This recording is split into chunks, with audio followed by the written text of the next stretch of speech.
Assalamualaikum warahmatullahi wabarakatuh. Ini di komplek pemakaman Ageng Siti Fatimah Ambariah di Desa Bukur, Kecamatan Bojong, Kabupaten Pekalongan.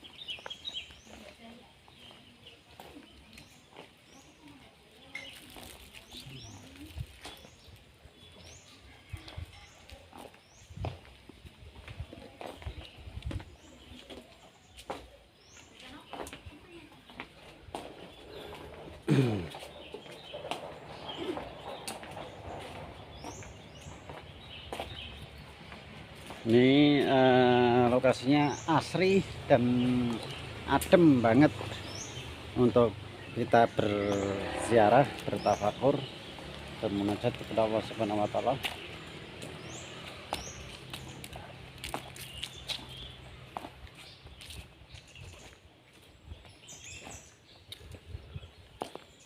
Makam Waliullah perempuan yang ada di Pekalongan, Kabupaten Pekalongan, Desa Bukur, Kecamatan Bojong, Kabupaten Pekalongan. Ini salah satu wali Allah. Beliau adalah putri dari Ki Ageng Wali Allah, Ki Ageng Rogoselo, yang terletak di Desa Rogoselo, Kecamatan Buaran, Kecamatan Doro, Kabupaten Pekalongan. Singkat cerita, Mbah Wali Allah Siti Fatimah Ambariah ini salah satu putrinya dari Ki Ageng Rogoselo yang kenal. Konon cerita beliau adalah pasangan dari Ki Ageng Penata Sangin yang ada terletak di Desa Pungangan, Rogoselo, Kecamatan Ndoro, Kabupaten Pekalongan. Ki Ageng Penata Sangin adalah cepat dari Kerajaan Mataram, ditugaskan untuk syiar agama dan menumpas penjajah. Dan salah satunya akhirnya ditugaskan di daerah Pekalongan, tepatnya di Rogoselo, dan berguru kepada Ki Ageng Penata Sangin, serta sambil berjuang melawan penjajah bersama Nyai Ageng Bekti Siti Fatimah Ambariah, putrinya Ki Ageng Rogoselo.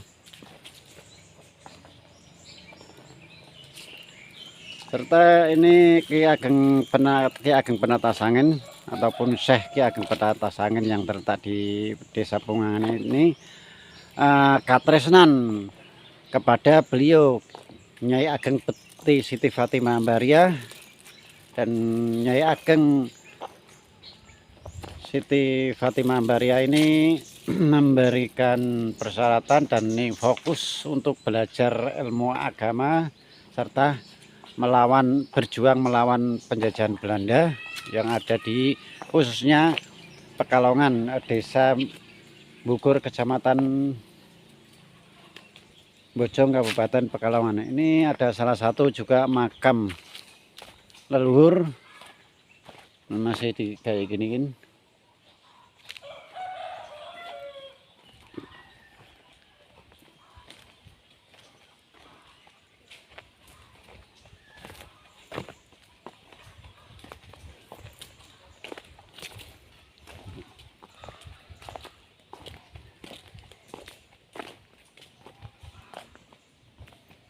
Ini tempat kompleknya, tempat wudhunya.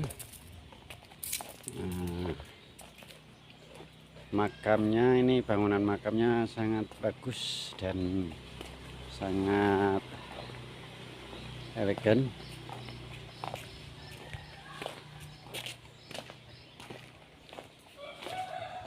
Komplek ini asri banget.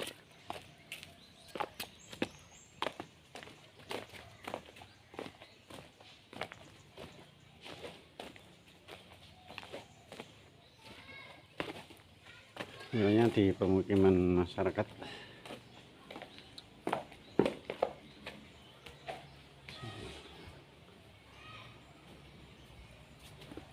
Kita ke sini.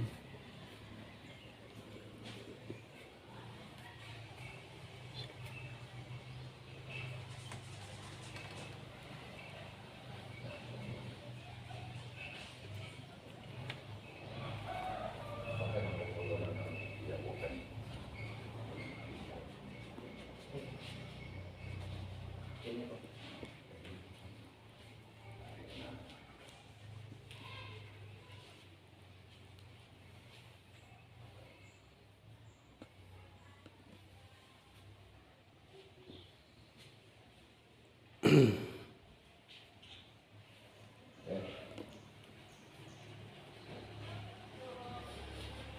makam beliau. Assalamualaikum makamnya beliau, makanya saya ini akan kita ini bentuk pusaranya beliau.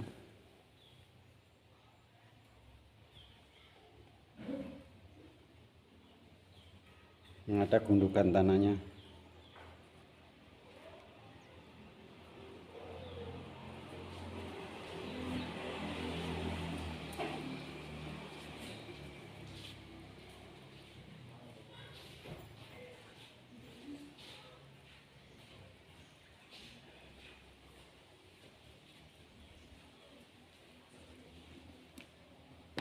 Sebentar kita coba untuk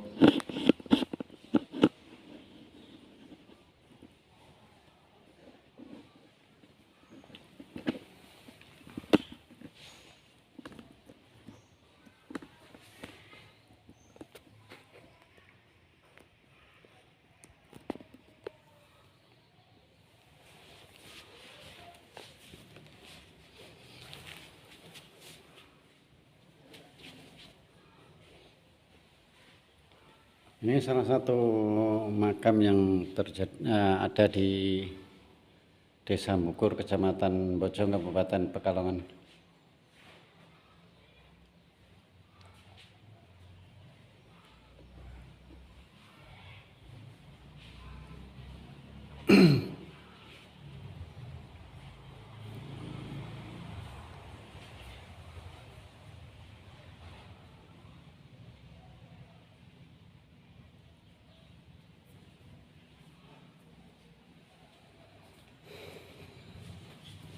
Lingkungannya sangat asri.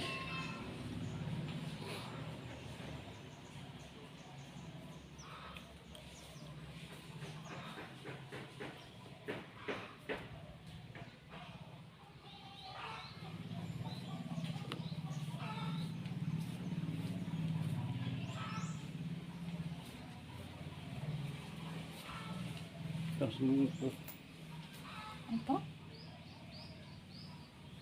Apa? terus mengikir. Iya.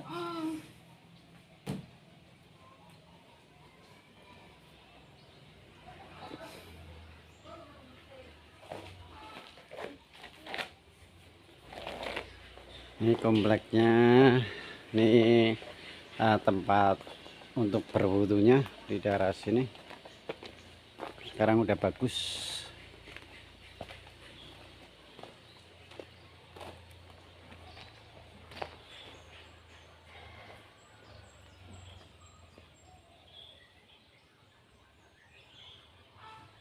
Komplek pemakaman umumnya.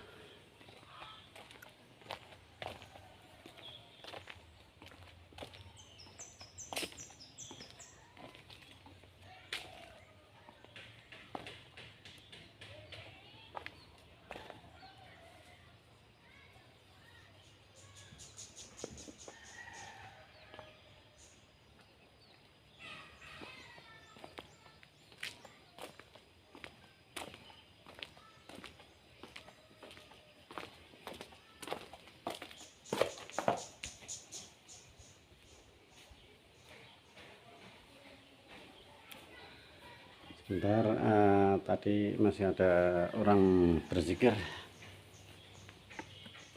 Jadi ini singkat cerita terkait beliau Nyai Ageng Siti Fatimah Ambarya adalah seorang wali Allah perempuan di wilayah Pekalongan, tepatnya di Desa Mukur, Kecamatan Bojong, Kabupaten Pekalongan. Beliau salah satu perwali perempuan dan beliau adalah putri dari Kanjeng Syekh Ki Ageng Rokosolo yang terletak di Desa Rokosolo, Kecamatan Ndoro, Kabupaten Pekalongan.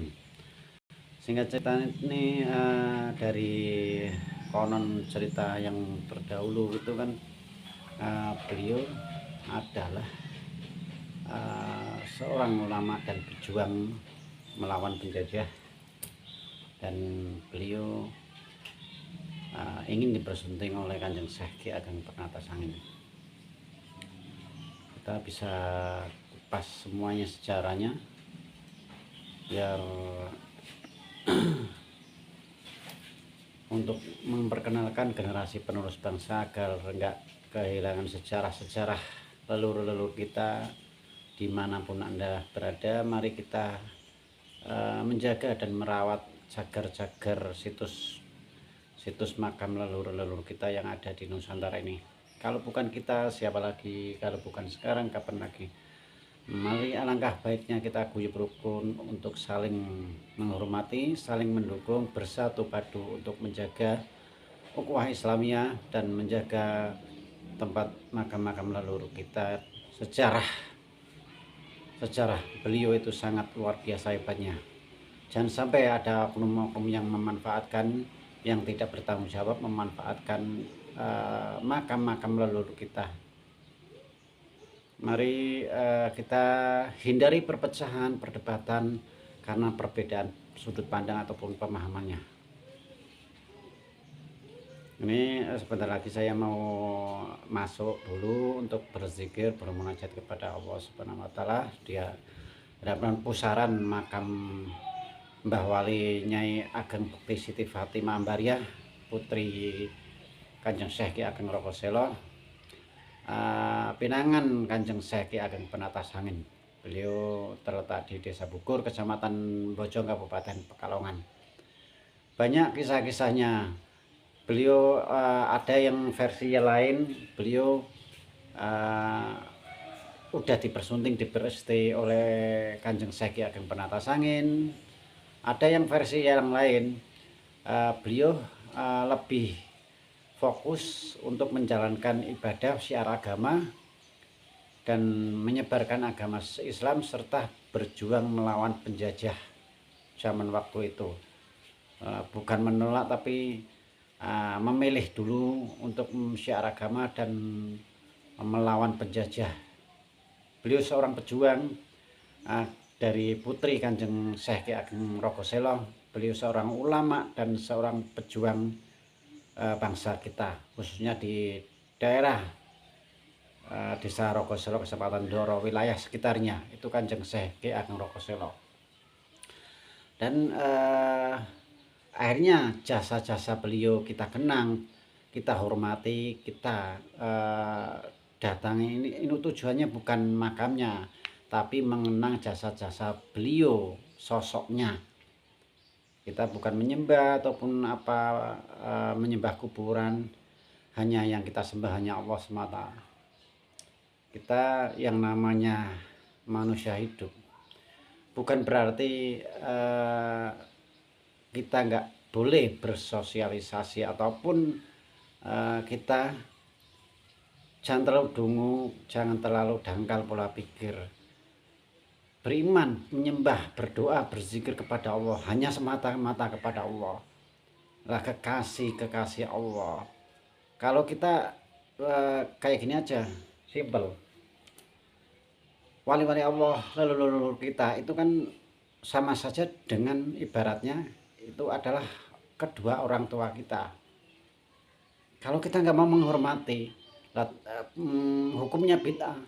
Orang tua kita makhluk Allah juga, bapak ibu kita kandung itu makhluk Allah. Kalau kita mencintai melebihi dari cinta kepada Allah Subhanahu wa taala, kepada orang tua dan bapak ibu, mereka juga makhluknya Allah. Kata-kata bid'ah ataupun apa itu harus konteksnya, itu harus diperjelas secara detailnya. Jangan asal-asal bilang ini bid'ah, enggak dianjurkan dan dilakukan oleh Rasulullah. Kita bicara tentang bid'ah yang enggak dilakukan oleh Rasulullah Shallallahu Alaihi Wasallam. Itu apa? Yang umat Islam di zaman sekarang masih diamalkan, membaca Al-Quran itu di zaman Rasulullah tidak dibukukan. Rasulullah nggak melakukan pembukuan mushaf. Sekarang dibukukan ataupun diterjemahkan di dalam tulisan-tulisan Al-Quran menjadi mushaf Quran itu setelah Rasulullah meninggal, dituliskan suatu bentuk tulisan Al-Quran, menjadikan mushaf Al-Quran dari ayat ke ayat, dari surat Al-Baqarah dan seterusnya. Itu kan mushaf sesudah Rasulullah meninggal, sepeninggalan Rasulullah Shallallahu Alaihi Wasallam, maka ditulislah Al-Quran tersebut, ayat-ayat suratnya di dalam mushaf digabungkan menjadi 30 juz. Kalau membicarakan bid'ah harus memahami konteks ilmunya biar nggak terlalu ketahuan bodoh dan dangkalnya. Kita merasa sok hebat, sok alim, kenyataan kelihatan bodoh karena nggak tahu agama, nggak tahu ilmunya, langsung mengklaim sesat dan bid'ahnya. Kalau bicara tentang sesat ataupun syirik, bahkan bid'ah, itu kilasannya simple, ya nggak dilakukan Rasulullah Shallallahu Alaihi Wasallam. Sesat, syirik, bid'ah, mushaf Quran, Rasulullah Shallallahu Alaihi Wasallam nggak melakukan pembukuan. Berarti apapun yang nggak dilakukan Rasulullah bid'ah, sesat, masuk neraka. Maka jangan dangkal bid'ah hasanah dan bid'ah dolalah. Apapun tentang bid'ah yang baik adalah bid'ah hasanah, asal untuk kebaikan. Ziarah makam leluhur demi kebaikan. Tahlil itu apa? Melantunkan ayat-ayat suci Al-Quran, kalimat tauhid. Bid'ah sedikit bid'ah. Pergi ke suatu entah itu dukun ataupun entah siapa, kita percaya kepada Allah lantaran kita digerakkan tubuh kita untuk berobat kepada dukun tersebut, itu enggak masalah asal yakinnya kepada Allah Subhanahu wa taala yang menyembuhkan, dan lantaran suatu makhluk umpama kita batuk-batuk minum air putih sembuh, makhluknya yaitu air putih tersebut juga makhluk Allah Subhanahu wa taala. Dicermati tentang kesyirikan itu, harus dicermati. Kalau nggak tahu dasar ilmu agama yang benar dan lebih mendalam, ya sedikit-sedikit bilangnya syirik. Tapi kalau udah tahu paham akan tersenyum. Orang yang nggak paham ilmu agamanya yang lebih mendalam biasanya ngotot dan merasa diri yang paling baik dan merasa juga diri yang paling hebat dan pintar. Padahal yang pintar akan tersenyum, bahkan akan diem. Karena kedangkalan pola pikir dan cara berislam dalam mencari menggali ilmu agama yang lebih dalam, sampai sampulnya saja akhirnya otaknya selalu akan merasa diri lebih hebat. Padahal orang yang merasa paling alim, paling bersih, paling hebat, paling pintar adalah sifat dikuasai oleh iblis ada di dalam dirinya. Karena iblis itu hadis ya tahu, hafal, tafsir hafal, baca Al-Quran ya hafal.